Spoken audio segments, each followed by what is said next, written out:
Hi, I am Alu, and I'm your host at Fitero. Welcome to Fitness Pro Chat, the podcast by Fitero. Welcome to Fitness Pro Chat by Fit Aerobic. If you're looking to improve your health and well-being to lead a healthy, fit, and fulfilling life, whether you're an amateur or a professional athlete, this podcast is for you. Now, on to the show. Today I'm joining Janvi Chitalia, an integrative gut microbiome health coach and functional medicine nutritionist based in Mumbai, India. She champions in designing dietary interventions that can help in reversal of medical conditions through optimal nutrition. This episode is being presented in two parts. In part one of the episode, we will understand from our guest about gut microbiome, why it is important to keep our gut healthy, why are we sensitive to certain food items, and how eating them affects our health. We will also learn about misconceptions we have about our diet. Let's discuss about the science of an unhealthy gut and how we can keep our gut healthy for our well-being. Welcome to the show, Janvi. Thank you. Thank you very much, Alok. It's a pleasure to be here today. You do from where did you get this an interest to take up nutrition science as a profession, and what are the areas that you specialize in? So, primarily, I think this journey started, I think almost about 7, 8, or 10 years back, you can say. So, it is also a part of being on a personal journey towards getting fit much, much earlier before after school, which got me interested in the field of nutrition, exercise, and a lot of things. And I kind of found that I wanted to kind of look at what are the real challenges that people have when they go through a process of getting fitter, because I experienced it firsthand myself. So I wanted to ensure that we can look at the real aspects of everything that goes into getting into the right ideal weight, right kind of ideal parameters. And I think just trying to research more, read more information got me into this space where I said I want to explore this through a more scientific perspective. And when I did that, I realized that this is an amazing field to really reach out and start a revolution of helping people, just the way that I got myself onto that journey. For the first 3 to 4 years, I practiced nutrition, did the basic course of nutrition, and started practicing that. And this I did much after I'd kind of graduated, so it was like a whole new, sense of wanting to commit to something so new after even finishing college and things like that. But I think I was really passionate about getting the answers, and that's how I did. And but primarily, I think the pivotal point for me lies in when people would come and say, "Hey, I have diabetes, I have blood pressure, I have liver, issues, I have these kind of conditions, I have thyroid," and we would be able to help them. But we would, and they would probably lose weight, they would get fit, they'd feel like they have achieved some amount of results. But I think when we used to find those people probably call me like a year later or a 3 year later and say, "Hey, you know what, this issue is resurfaced and I'm really dealing with the same issue again, and I've not been able to keep up and I've not been able to follow through, and I don't know what is up with my body now." I think that was the turning point for me, where I said that maybe, you know what, it's not about just saying that whether the person has been compliant with what they're doing, but it's also with understanding that maybe if we can give them something which fundamentally changes, something very, very specific at a cellular level in their body, they would probably be able to hold more results than they do. And finding the root cause of the problem was something that I was in a quest on. And I think while I was looking for the root cause, that is when I started to explore the area of gut health. The last 2 to 3 years has been primarily learning more and more about this space, and then moving into this vast, amazing space of gut health has been a journey of wanting to really get more deep answers and help people really get the actual insights of what is wrong with them. So I think working with medical conditions, that was my passion. And I think that's how I said, okay, now I want to go one step ahead and help people more. Majority of the diet programs or nutrition programs ends after a period, and Yeah. that's where they relapse. Yeah. And you are trying to address that area specifically where you fix the body itself at the cellular level so that the Yeah. problem does not arise. Correct. Which is, I would say, in a way, amazing work that you are doing. Thank you so much for that. Thank you. So a pick up from that, I think majority of people would not understand what exactly a gut microbiome is, Correct. except for the bio fraternity or people who Yeah. are related to the medical professional. So, could you please explain for the audience what exactly is gut Mhm. microbiome and how it influences our body and how it affects our overall? Correct. So primarily, first of all, the gut, when you're looking at, is can be simply divided into the small, large intestine, and essentially your digestive system, as we understand, starts from the mouth and ends in the anus. So this entire system is diverse at the amount of things that it does, and we really underestimate the power of how digestion can really impact so many different aspects of our life, and primarily more even so, without understanding that there's a completely amazing universe or an ecosystem that lies within our large intestine, which is where you call it the microbiome, where you have like where we almost say that we're almost 90% of our cells belong to the microbes, and we're only Yes. 10% human, so we're more of a micro organism than we're like a super micro, like a super microorganism than a True. superhuman. And I think the humility that it creates about how much they impact your body is an amazing kind of aspect to look at your body or yourself in a different way.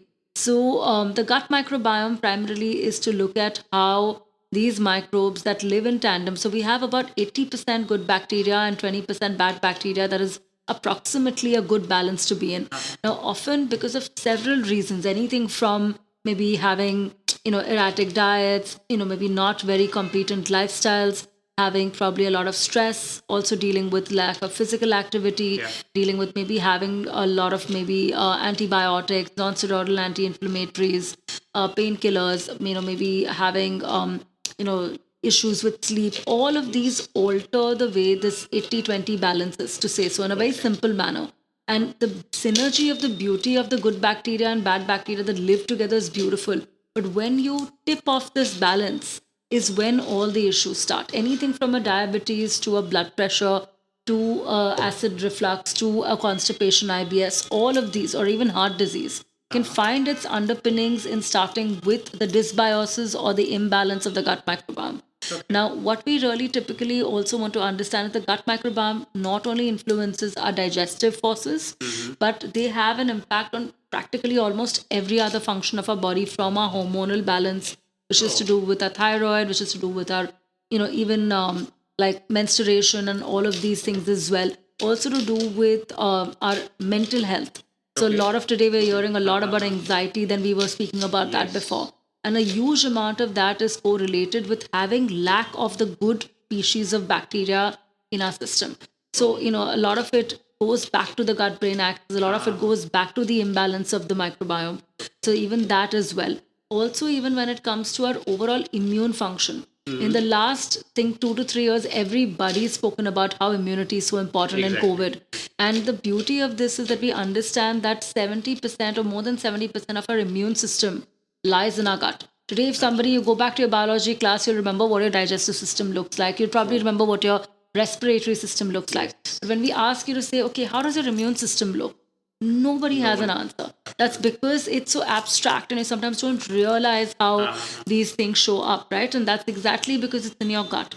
So, really taking care of immune function Uh-huh. also has a lot to do with your gut health.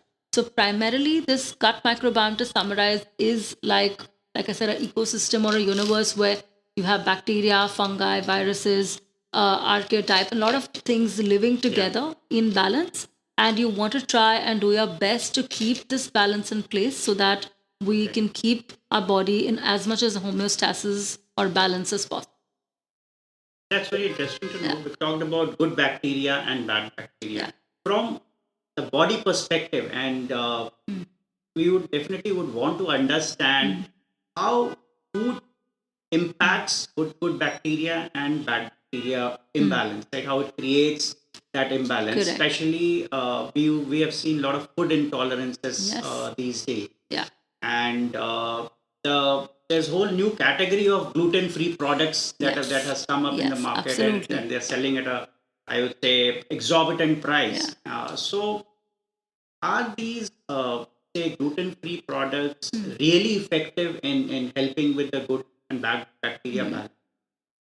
And who is it for? Is it for common man like everyone? I mean, all of us, or is it only for a specific set of people who would need gluten-free products to eat, or is it for like everyone should shift from Absolutely. normal products to gluten-free products? Absolutely. So let's probably start with the food intolerance bit first. Sure. So food intolerances primarily are definitely, as you would say so, something called an IgG, which is an immune mediated response that you have, where the body is looking at more of a delayed response to foods. Like, let me give you a very simple example to illustrate. Now, there could be somebody who's having wheat, and today we're hearing, because we're talking about gluten-free products, they could have and they could be intolerant to wheat, maybe eat, say, puri at 2 o'clock in the afternoon for lunch with, maybe the sabji, and enjoy that meal, scrumptious meal, they love it. But maybe not on that day, but maybe almost say 48 hours later, they could have a really, really bad bout of stomach pain. They could have a lot of gas or fermentation that's happening. Maybe have some acid reflux, which adds on as well. Maybe also have an altered stool the next morning. After they, maybe after 48 hours, have like maybe a semi-solid stool instead of a normal stool, and a lot of other symptoms show up. And then you find somebody, who's dealing with that come back and say, hey, what did I eat today? I didn't eat anything wrong. I ate my normal food and I don't know what went wrong, and why did I experience this? And that's when you realize that a lot of times people don't understand that a food intolerance could actually act upon your system as much as even 24, 48, or even 72 hours later. So it's very, very difficult to sometimes add back and stitch it up and tie the knots together and see where it's coming from. So food intolerances now are becoming very common because essentially the food that we're eating has really changed. So they used to say that there was, when you used to have gluten or wheat, gluten basically is a protein that is found in wheat. And when we used to have that earlier, when we used to have wheat, it was, they say there were 21 chromosomes. And now it's about 42 chromosomes. So there's almost like a genetic shift in the kind of chromosomal kind of presentation of that food as well. So, when we realize that at that level there is a difference, obviously there's going to be a difference in the way your body responds to that food as well, because it's not structurally the same anymore. It's like you cannot just add another chromosome and just, there will be some abnormality. So what we're trying to get at is that as far as gluten-free foods are concerned, essentially it's not about just going into that stream where say everybody has to go gluten-free. But I think it is essentially very important to understand or evaluate first whether you are gluten sensitive. Now, the best test that I would ask people to take for it is maybe, kind of if they have any kind of symptoms, they have a recurrent headache, they have, stomach pain, they have probably, altered stool, like I said, they have a lot of, maybe even they have a lot of burning in the chest, they have all of these complaints, they have a lot of bloating, which a lot of people complain of having really, really unexplained bloating. All of these typically are very closely related to symptoms of intolerance. And when they have that, what they could typically do is 3 days, probably completely eliminate having any form of gluten or wheat or even maida. So if they're having dalia, which is also, a barley or rava, all of these to eliminate maida, to eliminate any kind of wheat or maida based products for maybe about 3 days, and see how their body responds after 3 days of not having it. The beauty is your microbiome starts altering in 3 to 5 days of not having a food that you're intolerant to. It's that quick. So the moment you don't have it, you will know if your body is not, it's coming from that space of eating a particular food, they will instantly start to feel better. Some amount of symptoms will go down. So essentially, I think that would be a really easy test for most people to do before deciding that they want to go down the whole gluten-free food track or not. Secondly, also just one last thing that I'd like to add with gluten-free foods, definitely I think it's great that they're available, but it's very essential to understand that not every item written on a gluten-free kind of a packet or maybe an atta is okay. Like a lot of gluten-free today, we're talking about a multigrain atta. Often they are now trying to not put wheat in it or not put maida in it, but they are putting corn in it. They are putting other kind of, like maize flour in it, which is not good again, which could be another very high intolerance marker. So it's very important to start being aware that just because it's gluten-free doesn't mean it's necessarily healthy. So learning to really read the label and understanding what foods, for example, even a simple example like oats. Oats is again another very, very widely used substitute today for wheat. which also has another, let's think of the brother protein called gliadin, which also people have intolerance to. So, of almost very close to gluten. It's like the same family, like brothers and sisters. So you need to know what you're intolerant to, and I think that's essentially why you need to do this litmus test of maybe eliminating wheat first for 3 days, then see you want to put it back and see how it works. Maybe eliminating oats and seeing if you're having that. And obviously, if you still don't understand, then you can definitely take an expert opinion. Quite an interesting insight and very, very insightful. To a normal person, it would be very difficult for them to even understand how food can cause so much of problem within Absolutely. the body, right? And I have a follow-up question on this. Especially, I mean, there's another term along with food intolerance that goes is food allergies, right? You would love to talk about food allergies. So yeah, we would want to understand how exactly food intolerance and food allergies are they same? Are they different? Uh, how one can get allergies? Sometimes they may not be intolerant, but they may get allergies because of certain types of food which they are not aware to take. Correct. Absolutely. So, food intolerance and allergy, I often find a lot of my clients synonymously use that term and interchange and say, I have intolerance and I have allergy of this food, but actually they're pretty different. So, food allergies primarily are to do again with the IgE mediated response, which is another immune response, which you will technically find in most cases, which will be almost immediate. And today, when we hear of maybe even kids having, we'd say that a lot of kids have nut allergy or peanut allergy, and they have that, and they suddenly break out into hives, they start feeling like they're choking. And that kind of a sensation is particularly seen when there's basically a constriction of the airways that can happen the moment the body or the immune system recognizes that a food that it is very very allergic to has come into the system. So basically the breathing can get very constricted, choking can happen, and in very severe cases there can be an anaphylactic shock, which is where the body goes into a shock because of that food as well.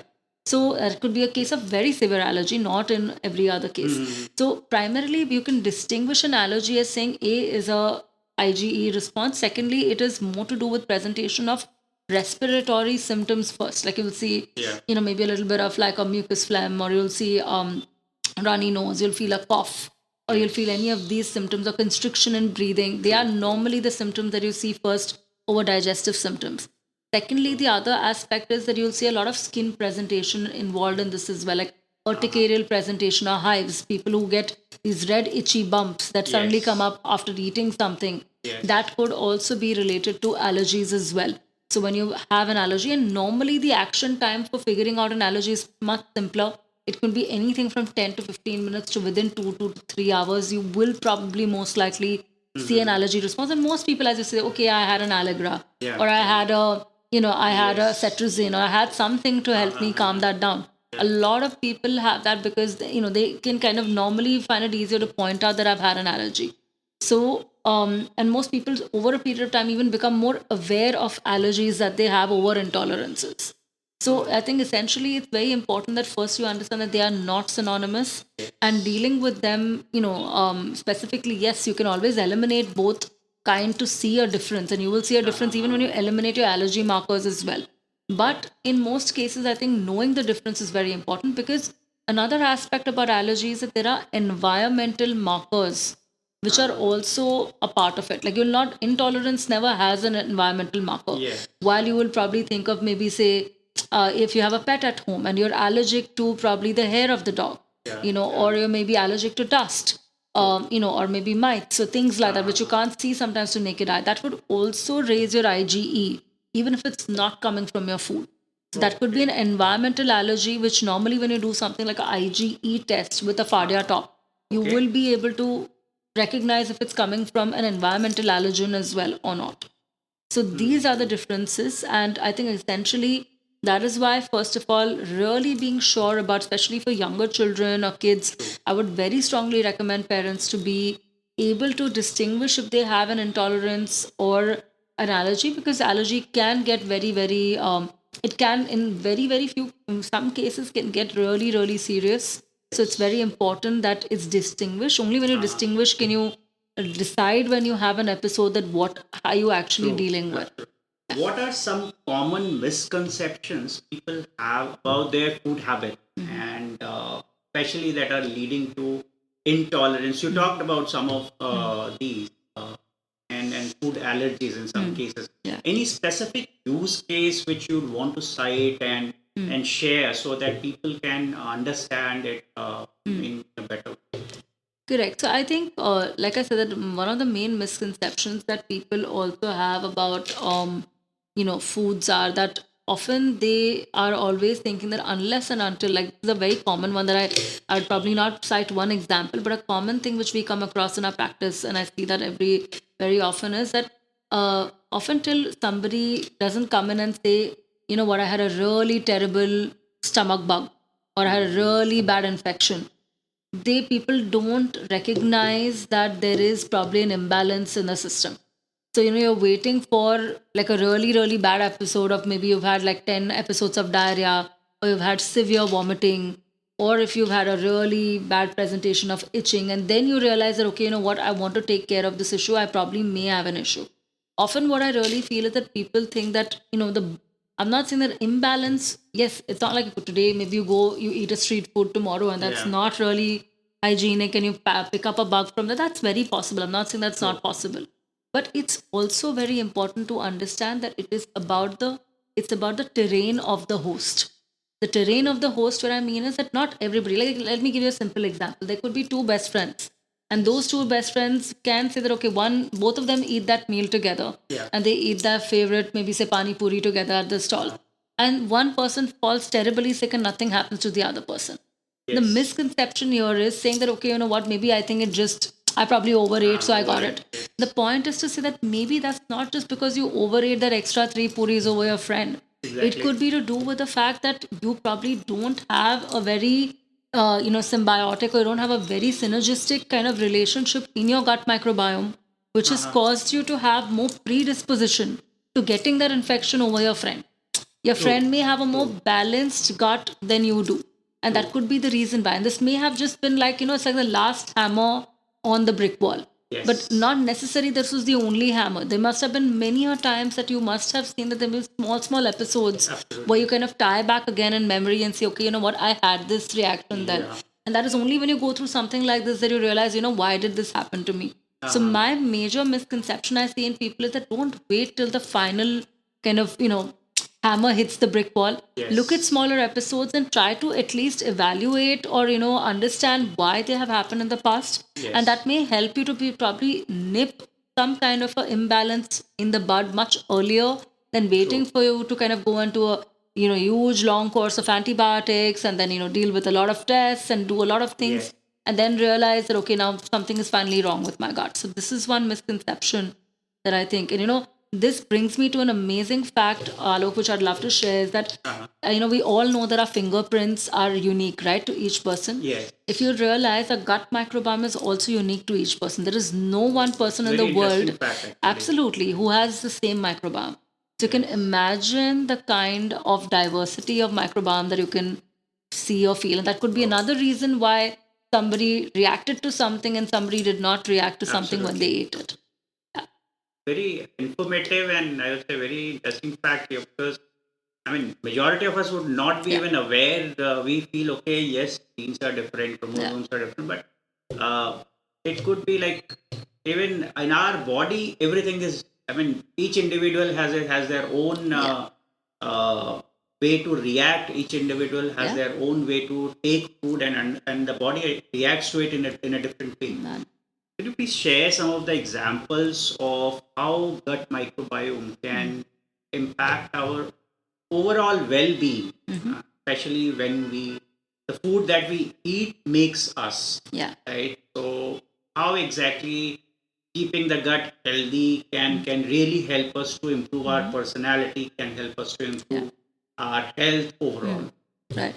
So, like we already spoke about the fact that the gut has the microbiome, and the gut primarily has a lot of things to take care of apart from just your digestion. Yes. And the other important aspect of looking at it is that, I think maybe I'm going to sidetrack this a little bit and come to the point where I'm going to say that people need to start realizing how important it is to even look at say, for example, being one in alignment with the food that they are eating.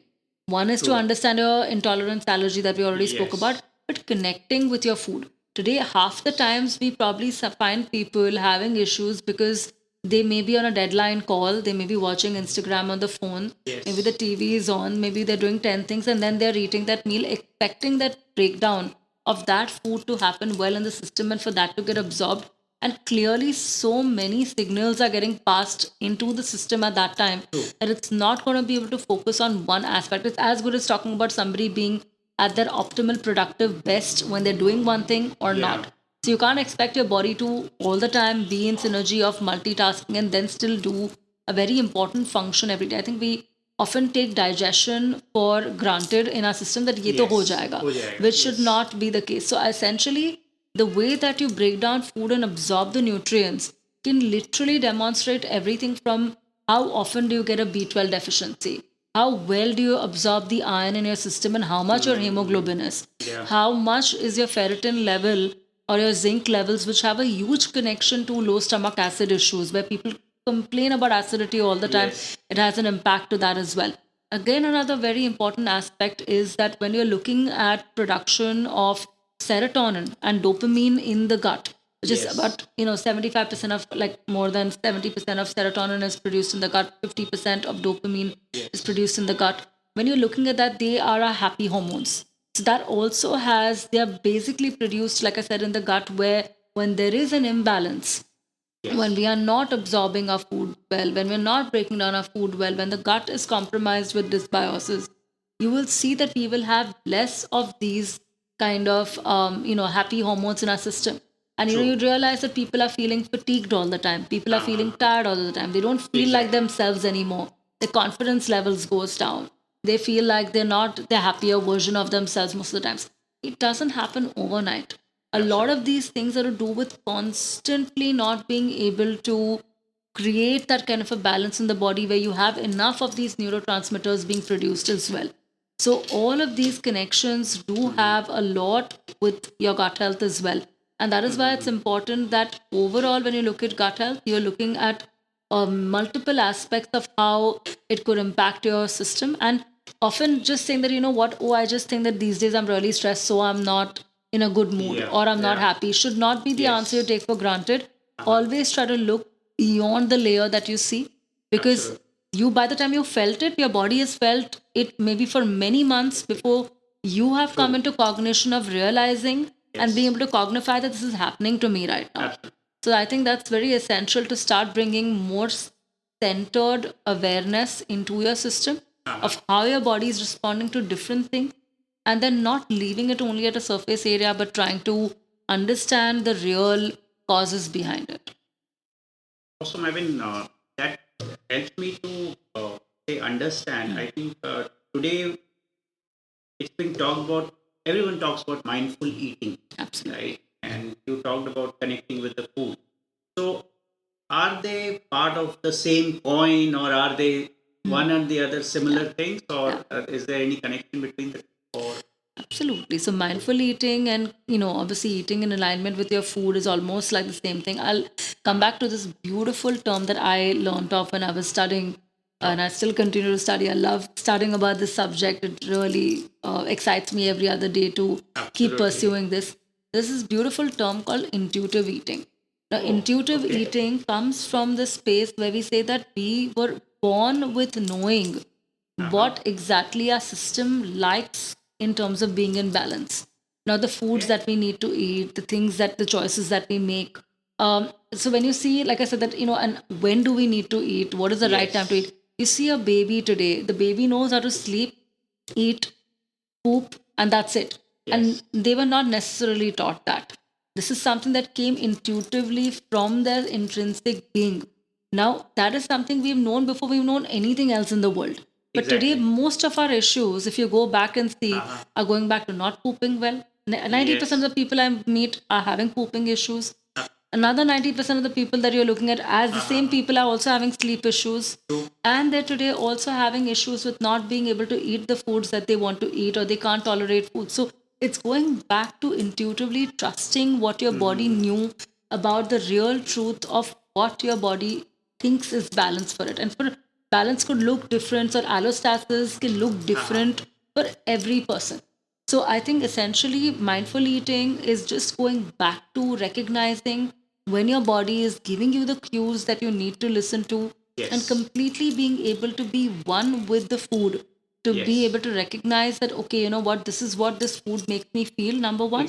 And also connecting with the food with all your senses when you're eating it, because like I said, that we are so invested in so many different things that you're not even realizing the food you're eating, and B, obviously after that there's no chance that you'll realize how it's impacting your body as well. So really understanding that mealtime is sacred time. Our grandparents used to follow this rule, no matter what. Everybody would sit down with thalis, just eat food, maybe, just have a good time, talk with each other, just enjoy their food completely. And they normally, just going back to that particular thing where there was non-distracted eating. That is, again, going back to just mindful eating and connecting with your food. Thank you, Janvi. That's amazing. Brilliant insights, and I'm sure everyone is quite excited to learn about gut health from you. Let's continue our discussion in the next episode. Stay tuned for more and learn about gut-brain connection in our next episode with Janvi Chitalia. Thank you. That's a wrap. Thank you for listening. We hope you had key takeaways from today's episode and learned something new. Don't forget to download and subscribe so you don't miss the next episode. And leave us a rating and review on your favorite platform. In the meantime, reach out to us on Instagram @FitAerobic or through our website, fitaerobic.com. And remember, failures will only make you strong and better learned. Take care, stay healthy, and living a fulfilling life with Fit Aerobic.